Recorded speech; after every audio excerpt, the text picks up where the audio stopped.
Bonjour à tous et bienvenue sur Laurent Serre Technique de Vente. Aujourd'hui, je veux vous parler à vous tous, entrepreneurs, directeurs commerciaux et commerciaux, d'une étape cruciale dans votre processus de vente, le closing. Oui, je sais, closer, ça peut être une expérience délicate et éprouvante pour les nerfs. Mais avec les bons conseils et les bonnes techniques, c'est du gâteau. Et qui n'aime pas le gâteau? Je vous le demande, en tout cas, je suis fan. On a tous entendu le dicton « La vente n'est pas closée tant que le contrat n'est pas signé ». Eh bien moi j'aime penser que la vente n'est pas complète tant que le gâteau n'est pas mangé. Pourquoi?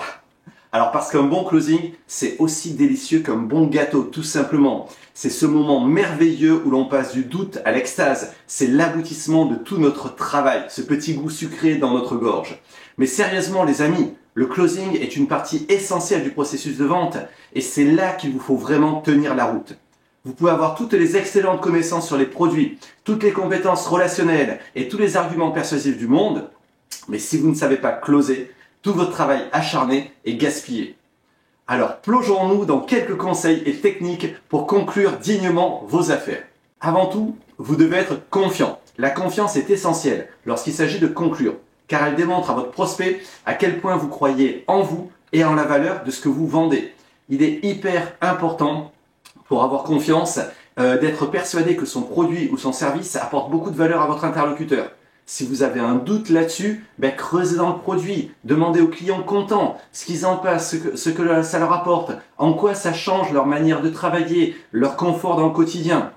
Il faut être persuadé de la valeur de votre produit. D'ailleurs, il y a des gens qui me disent « Et Laurent, je pense que je vends de la merde ».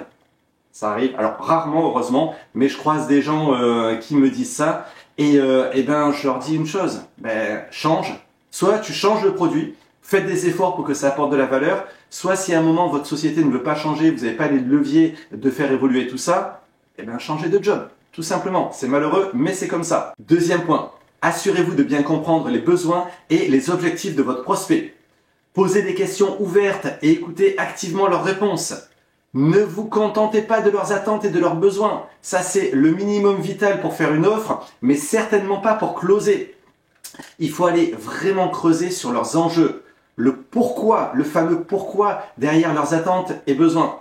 Et c'est ça qui va vous donner votre meilleur argument de closing. Et en plus, ça renforcera également la confiance et les relations. Troisièmement, utilisez la bonne technique de closing pour la bonne situation. Il y a plein de techniques de closing, je fais une vidéo ici où j'en parle et il existe vraiment plein de techniques. Donc choisissez celle qui est la plus adaptée à vous, à votre style et à votre client. Alors vous avez la clôture alternative, le closing alternatif. C'est-à-dire, écoutez, vous préférez qu'on parle plutôt sur telle organisation ou telle organisation pour le déploiement. Ça va s'adresser plutôt aux gens très directifs et qui aiment bien choisir et avoir la main. Vous avez au contraire le closing directif.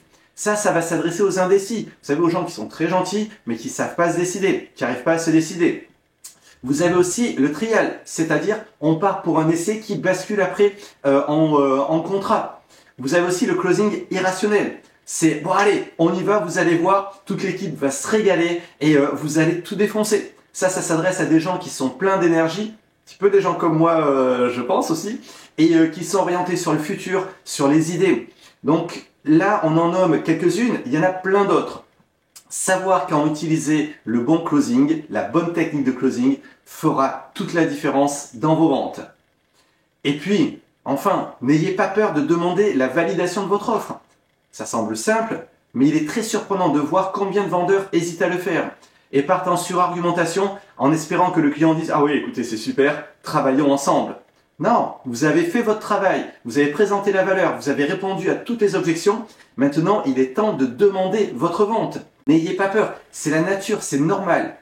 En conclusion, le closing est une partie cruciale de votre processus de vente et peut faire toute la différence dans la sécurisation de la transaction. Et puis aussi dans votre volume de travail. Un bon closing engage, même si le client ne valide pas forcément de suite, mais quand vous avez engagé ce bon closing, vous n'êtes plus en discussion sur l'idée de votre produit ou de votre service, vous êtes en discussion sur le quand est-ce qu'on commence, comment est-ce qu'on commence.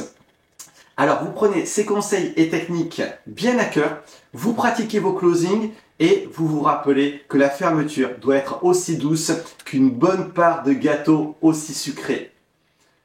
J'espère que cette petite vidéo, elle vous a plu. Si c'est le cas, pensez bien à mettre les pouces, moi ça me montre si je suis dans le bon sens ou pas. Pensez aussi à vous abonner pour ne rien rater des nouveaux épisodes, des nouvelles vidéos. Je vous souhaite d'excellentes ventes et je vous dis à très bientôt. Salut!